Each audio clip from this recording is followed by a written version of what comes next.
Maayong buntag. Kumusta? Kumusta ang mga kabataan karon? Karon mao ang unang adlaw sa atong pag-eskwela. Unang adlaw karon aron atong pagatun-an ang mga pagtulunan sa eskwelahan. Kumusta ang matag usa kaninyo? Hinaot ana kamo sa maayong panlawas o malipayon kamo karon nga magtuon. Sige, mga bata, atong tun-an karon ang paghisgot sa kaugalingon. Atong tun-an karon kung unsa ang angayan natong hisgutan sa atong kaugalingon. Nakahisgot na ba kamo sa inyong kaugalingon? Nakahimo na ba kamo o paila-ila aron hisgutan ang inyong kaugalingon? Sige, mga bata, ato ka nang tun-an sa atong leksyon. Okay. Paghisgot sa kaugalingon. Unsa man ang atong hisgutan sa atong kaugalingon? Una, hisgutan nato ang atong ngalan. Kamu ba adunay pangalan? Aduna. Aduna gayud kamoy mga pangalan. Unsa man kanang pangalan? Mao kana ang tawag sa matag usa kaninyo. Ngalan. Ang matag usa, ang matag bata, adunay ngalan. Unsa pa ang angayan natong pagahisgutan sa atong kaugalingon? Kini, atong hisgutan ang atong edad. Di ba? Ang matag usa kaninyo naga-celebrar og birthday. Sa matag birthday, mutaas ang inyong mga edad. Mao kana ang pag-ihap sa atong edad. Matag adlaw natong natawhan o birthday. Pag-abot sa inyong birthday, mutungtong gayud kamo sa usa ka tuig o madugangan og usa ka tuig ang inyong edad. Atong hisgutan kung unsa kanang edad unya. Sige. Ang ikatulo. Unsa man ang angay nimo hisgutan kung ikaw naghisgot sa imong kaugalingon. Ang ikatulo, mao ang imong gipuy-an. Unsa pan kining gipuy-an? Lugar kung diin kamo nagpuyo. Busa kung maghisgot ka sa imong kaugalingon sa panahon nga ikaw magpaila-ila, hisgutan gayud nimo ang imong ngalan, edad, o gipuy-an. Sige, ato karon tun-an unsa man kini. Sige. Unsa man ang gitawag nga ngalan? Ang ngalan mao ang ilhanan sa atong kaugalingon. Nganong gitawag man kini og ilhanan? Tungod kay ang mga tawo makaila kanimo pinaagi sa imong ngalan. Pinaagi sa atong ngalan, mailhan kita sa mga tawo nga naa sa atong palibot. Ngalan.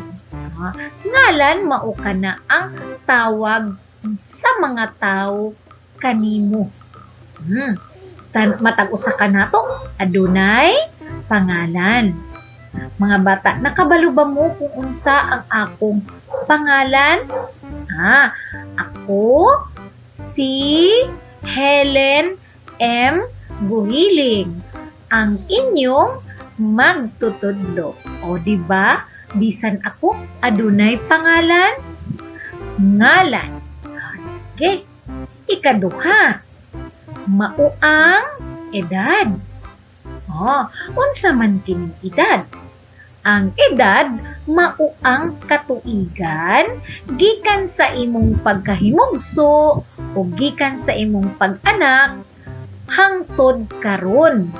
Kung pila ka na katuig gikan sa imong pagkahimugso. Mao kana ang edad. Sa gikaingon na di teacher kaganina nga, kung moabot ang imong birthday, madugangan ang imong edad. Sige. Mao kana ang atong edad. Pila na kaha ang inyong edad karon? Doon na ba'y makatubag? Kabalaw ko nga ang mga bata nga ania sa unang ang sila adunay edad nga 8 katuig. Ang uban usab adunay 7 katuig. Mao kana ang mga edad sa mga bata nga anaa sa unang ang. Mao kana ang gitawag og edad. Sunod, ang atong pagahisgutan sa atong kaugalingon, usa niini ang atong gipuy-an. Gipuy-an. Unsa ba kining gipuy-an? Ang gipuy-an mao ang lugar diin ka nagpuyo aron ikaw mailhan. Mailhan nga ikaw nagpuyo ni anang lugara. Kana ang lugar. Hain man ang inyong lugar. Hain man ang lugar kung diin anaa ang inyong balay o gipuy-an. Okay. Sige. Nasabtan na nato nga kung maghisgot kita sa atong kaugalingon, una nga atong hisgutan mao ang atong ngalan, edad, o gipuy-an. Maugayod ka na ang atong isulti kung kita maghisgot sa atong kaugalingon sa panahon nga kita magpaila-ila. Unsa ba ka nang magpaila-ila? Magpaila-ila ang matag usa aron sila mailhan sa mga tao nga nagpalibot kanila sama sa ilahang classmates. Sa unang adlaw sa eskwela, wala kamo nailhan sa inyong mga classmates, no? Wala usab na kaila ang imong magtutudlo. Busa, kinahanglan gayod nga magpaila-ila. Sa pagpaila-ila, atong hisgutan ang atong kaugalingon. Sa pagpaila-ila, hisgutan nato ang atong ngalan, edad, ug ang atong gipuy-an. Sige. Karon atong sulayan. Sulayan nato sa pagsulat sa atong mga ngalan. Isulat sa lingin ang inyong ngalan. Unsay nakita ninyo sa lingin nga anaa dinha? Adunay tulo ka linya. Linya kini kung diin atong isulat ang atong ngalan. Unsa nga linya ang inyong nakita? Linya nga asul, pula ug asul. Nganuman nga adunay linya kung kita magsulat. Labi na sa inyong papel. Sa inyong mga papel, nakita nato ang mga linya nga asul, pula, ug asul. Unsa man ang katuyuan ngano nga dunay asul o adunay linya? nga asul, pula ug asul ang atong pagasulatan. Aron mamahimong nindot ang atong pagkasulat. Mamahimong tulid ang atong pagkasulat.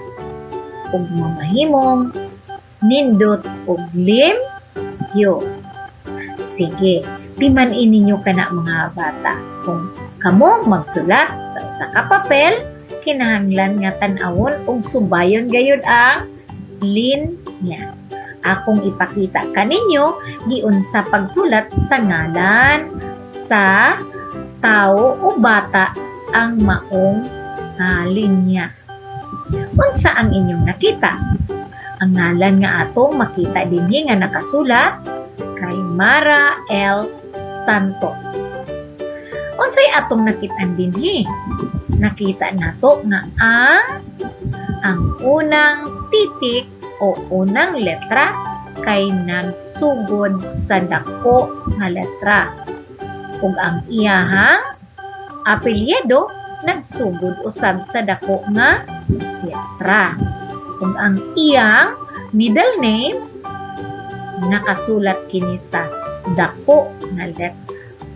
Busa mga bata, atong hinumduman nga ang dako nga letra moadto gayud kini sa linya nga asul ngadto sa linya nga asul. Apan aduna usab mga letra nga bisan dili kini dako nga letra, pwede usab kini nga isulat nga gikan sa linya nga asul ngadto sa linya nga asul. Okay, sige.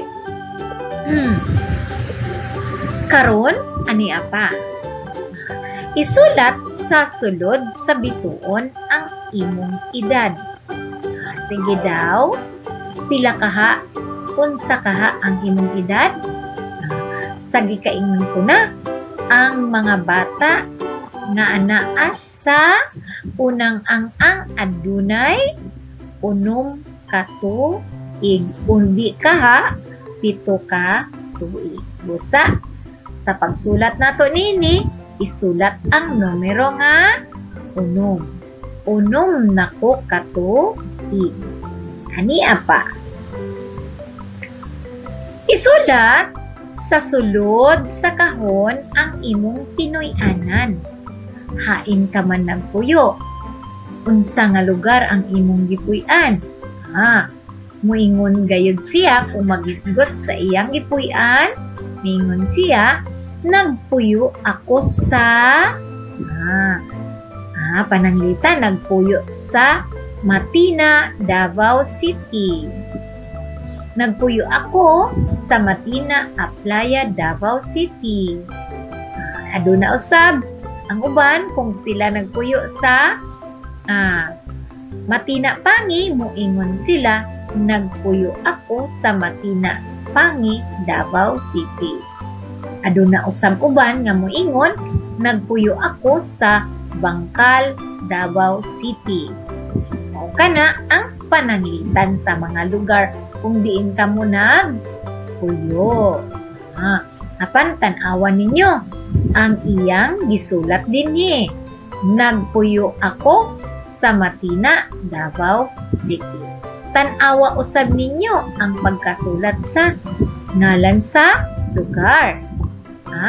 Ngalan sa lugar, nagsugod usab kini o ang sinungdanan nagsugod sa dako nga letra.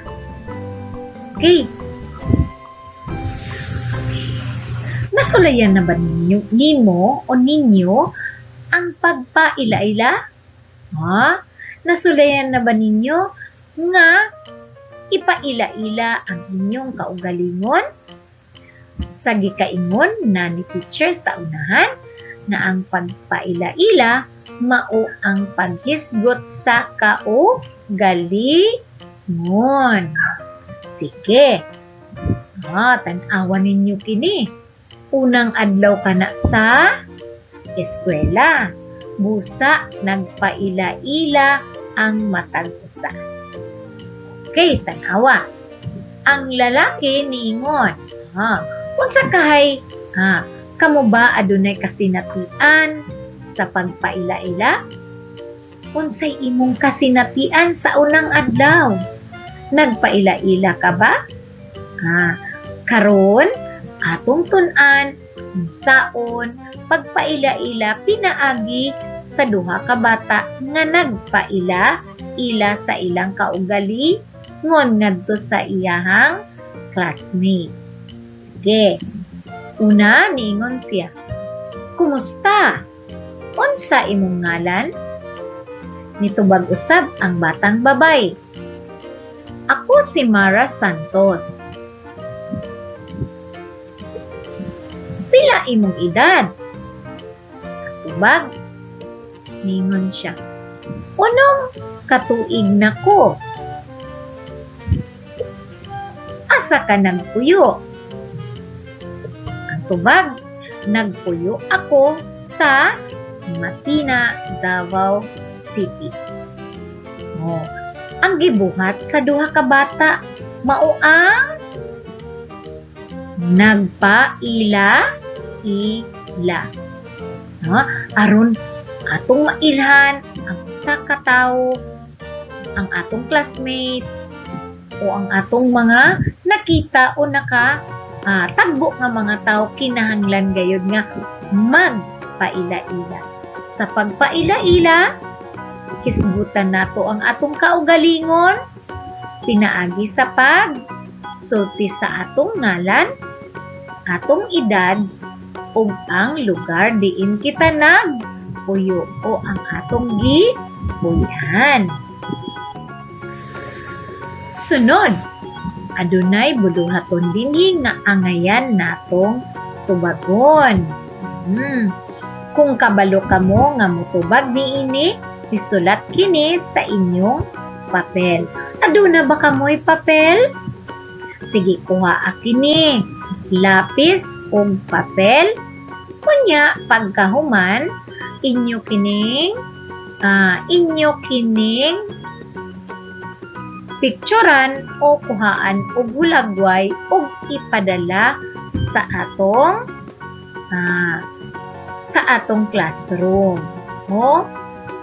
Okay, sige. Karon ato kining tubagon. Okay. Kumusta? Ako si. Isulat din na. Unsa man ang atong isulat din na? Ang ngalan ninyo. Ngalan. Ikaduha, blanco nako katuig. Unsa man ang atong isulat din na sa blanco nga impormasyon? Sa pagsulti sa imong edad, pila ka na katuig. Ako nagpuyo sa. Isulat sa linya, diin kamo nagpuyo. Okay. O kana ang unang buluhaton. Ania pa ang dugang buluhaton. Sa usa ka limpyong papel, magbuhat og name tag nga nakasulat ang imong ngalan. Kolore kini sa imong paboritong kolor. Magpatabang ka sa imong ginikanan sa pagbutang sa higot niini. Parehas sa gipakita na naa dinhi. Okay, saduna na kamoy name tag. Inyo kining ipakita o picturean ninyo ang inyong nabuhat nga buluhaton, name tag. Sunod, ania pa ang dugang buluhaton. Idibuho ang imong kaugalingon sa lingin ug kolore kini.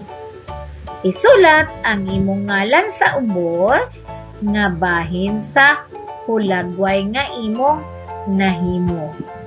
Ang kinsa katong hulagway ang imong i-drawing o idibuho sulod sa lingin? Ang imong kaugalingon ug isulat ang imong ngalan sa ubos nga bahin. Okay. Mga bata, sa atong na katunan na ang paghisgot sa kaugalingon, maghisgot gayud kita sa atong ngalan, edad, o gipoy-an. Okay, ang paghisgot sa kaugalingon mao ang paghisgot sa ngalan o unsa man kini ngalan mao ang nakatunan nato nga ang ngalan mao ang ila-ilanan sa atong kaugalingon. Makaila ang matag usa kanato kung atong ipaila-ila ang atong ngalan. Okay, ikaduha, edad mao ang katuigan gikan sa imong pagkahimungso hangtod karon. Gipuy-an mao kini ang lugar kung diin kamo nagpuyo aron ikaw mailhan nga ikaw nagpuyo ni anang lugar. Okay. Ang ato lamang hinumduman mga bata nga importante nga makabalo ka sa imong kaugalingong ngalan, edad, o gipuy-an. Nganuman, nganong importante gayud nga inyo kining mahibaluan? Tungod kay kini magamit nimo sa pagpaila-ila sa imong kaugalingon ngadto sa imong classmates, higala, kadula o kapamilya. Ang pagpaila-ila nagahisgot sa imong kaugalingon. Unsa man kini, edad, ngalan, edad o gipoy-an. Okay, unang buluhaton, tubaga ang mga pangutana. Dugang buluhaton, isulat sa blanko ang imong tubag. Unsa ang imong ngalan? Pila ang imong edad? Ikatulo, asa ka nagpuyo? Okay, mga bata, nakatunan na gayud nato ang paghisgot sa kaugalingon. Dili nato ikaulaw ang pagpaila-ila sa atong kaugalingon o paghisgot sa atong kaugalingon. Tungod kay matag usa kinahanglan nga ipakita ug ipaila ang iyang kaugalingon aron sila mailhan sa uban. Ug maulang kadto, hinaot nga duna kamoy nakatunan sa atong mga pagtulon